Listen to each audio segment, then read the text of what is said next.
بسم اللہ الرحمن الرحیم۔ حضرت ابو ہریرہ رضی اللہ تعالی عنہ کا کہنا ہے کہ ہم رسول اللہ صلی اللہ علیہ وسلم کے ساتھ تھے۔ بلال نے کھڑے ہو کر اذان دی۔ جب وہ اذان سے فارغ ہو کر چپ ہو گئے تو آپ صلی اللہ علیہ وسلم نے فرمایا، جس نے اذان کے جواب میں یقین کے ساتھ وہی کہا جو اس نے کہا ہے تو وہ جنت میں جائے گا۔ حضرت محمد صلی اللہ علیہ وسلم نے فرمایا، جو شخص جان بوجھ کر نماز چھوڑ دے اللہ تعالیٰ اس کو 3 مصیبتوں میں مبتلا کرے گا۔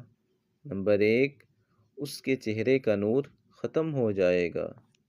نمبر 2، موت کے وقت اس کی زبان لڑکھڑائے گی۔ نمبر 3، دنیا سے جاتے وقت کلمہ نصیب نہیں ہوگا۔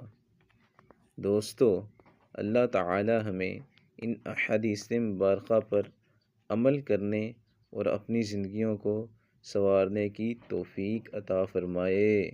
آمین۔